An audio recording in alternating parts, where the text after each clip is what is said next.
नमस्कार, मैं हूं शम्स ताहिर खान और आप देख रहे हैं वारदात। करीब करीब हर शहर, जिला और कस्बा के पुलिस अफसर बदल गए। थाने चौकी तक को उलट पुलट दिया गया। खुद योगी जी ने अलग अलग मंच से गुंडों को सीधे ललकारा। कभी 2 महीने तो कभी 4 महीने में यूपी से जुर्म और मुजरिमों का सफाया कर देने के दावे किए, पर नतीजा क्या निकला? कभी मुजफ्फरनगर तो कभी सहारनपुर, कभी बरेली तो कभी मथुरा, कभी लखनऊ तो कभी इलाहाबाद और अब जेवर। आपको बता दूं कि योगी राज के पहले 1.5 महीने में ही यूपी में जुर्म कम होने की बजाय 27% बढ़ गया है।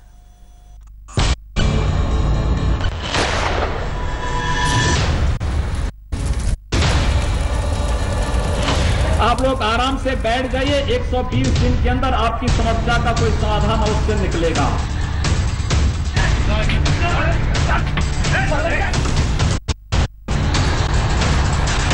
आपको परिवर्तन नजर आया होगा। कानून व्यवस्था में पहले की तुलना में कुछ परिवर्तन दिखाई दे रहा होगा।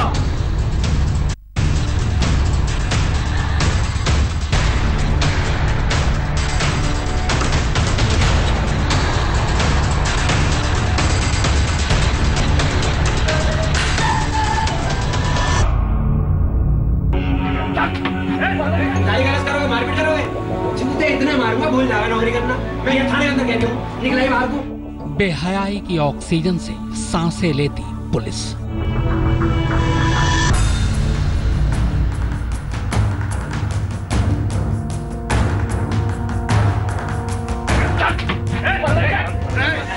बेचारगी की आबो हवा के बीच उखड़ती सांसों को संभालकर किसी तरह जिंदा रहने की जद्दोजहद करता कानून।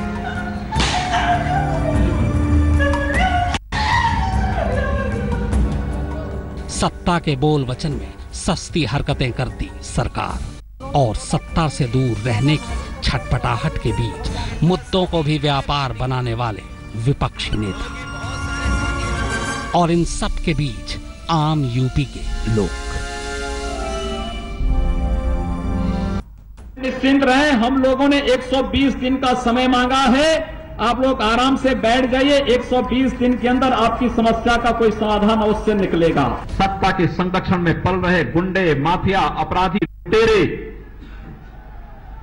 ये सब के सब मेहरबानी करके या तो उत्तर प्रदेश छोड़ करके चले जाएं, और अगर उत्तर प्रदेश में रहेंगे तो फिर उनके लिए 2 जगह होंगी।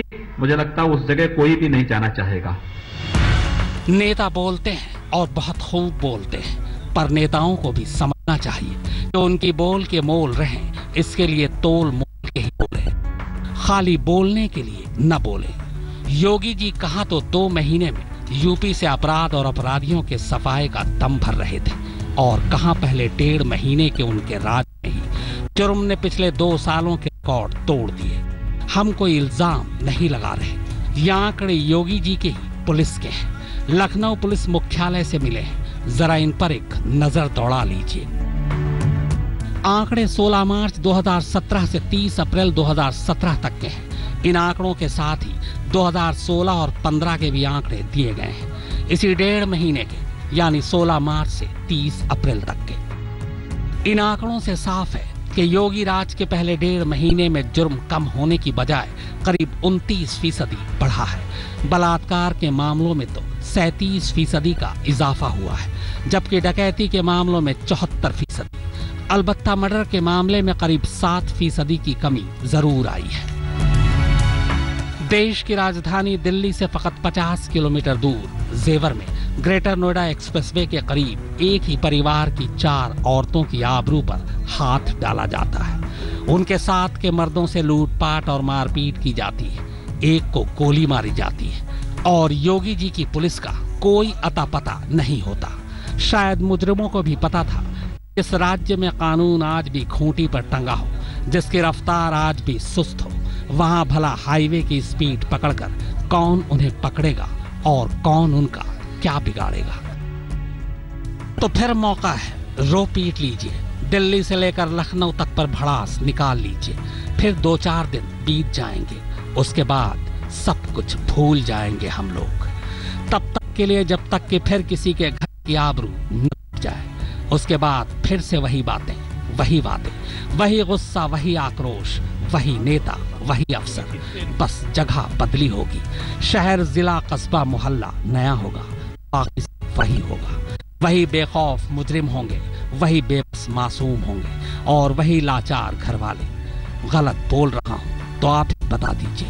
निर्भया से लेकर बुलंदशहर तक के बाद से ऐसा कितनी बार हुआ है। भूपेंद्र चौधरी, हिमांशु मिश्रा और राम किंकर सिंह के साथ चिराग गोठी, ग्रेटर नोएडा, आज तक।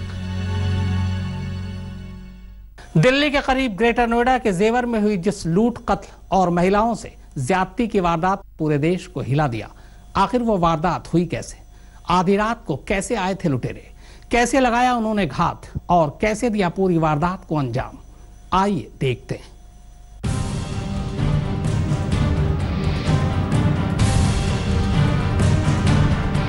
हम जो है 1:30 बजे करीब अपने घर से चले। ये साबोता गांव पड़ता है। इसे क्रॉस करने के बाद में ऐसा लगा सड़क पर किसी ने कुछ चीज फेंकी है। पुलिस पहुंची जी हमारे पास करीबन 3:30 बजे। एक गोली जो छाती में मारी, एक जमीन में मारी। जब जैसे ही कॉल आया, पीवीआर ने तुरंत इमीडिएटली। रात के सन्नाटे में यूपी की पुलिस ने 2.5 किलोमीटर का सफर तय करने में 1.5 घंटे लगा दिए। जितना वक्त पुलिस को यहां पहुंचने में लगा, उतने ही वक्त में उन लुटेरों ने इस इको गाड़ी को रोका भी, पीड़ित परिवार को उतारा भी, उनके जेवर गहने सब कुछ लूटे, मारपीट की, महिलाओं से सामूहिक बलात्कार किया और एक शख्स के जिस्म में 2 गोली मारकर उसे मौत के घाट उतार चले गए।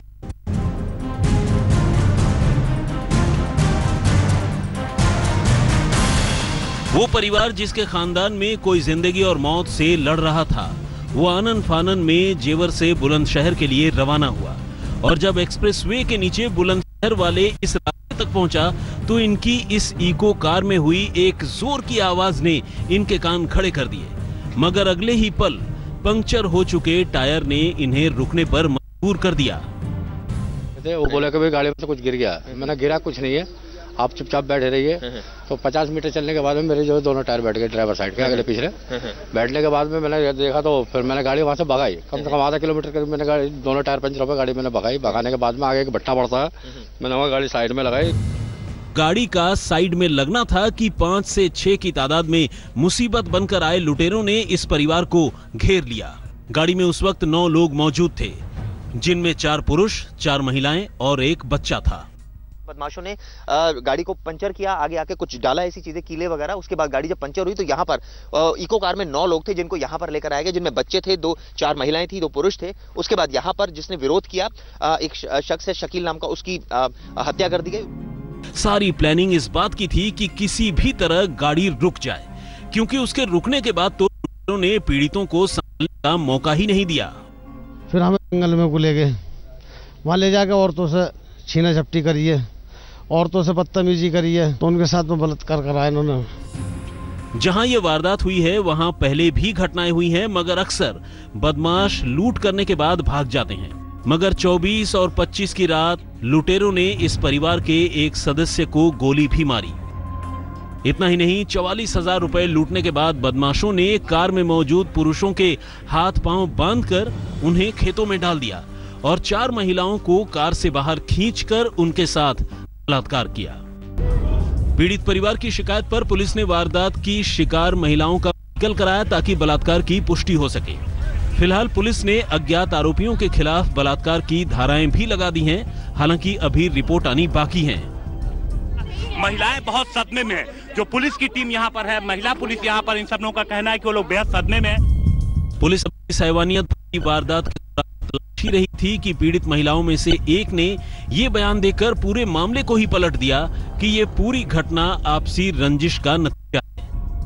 मुन्ना आलम कौन वो आपका कौन लगता है?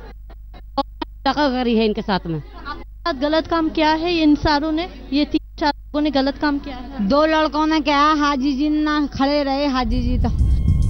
हालांकि गुरुवार को जिन पड़ोसियों पर महिलाओं ने आरोप लगाए थे वो उसे सिरे से नकार रहे हैं। सिर्फ आरोपी ही नहीं बल्कि खुद महिलाएं भी कुछ ही घंटों में अपने बयान से पलट गईं। आज तो मुझे पता ही ना मैंने क्या बोला और क्या ना बोला। आप वो बयान वापस ले रहे जो आपने बोला था मुन्ना, नासिम और शाह आलम, जो 3 नाम आपने दिया था, वो आप वापस ले रहे हो? जी हाँ, वापसी ले रही। हमें कोई किसी से दुश्मनागी नहीं है।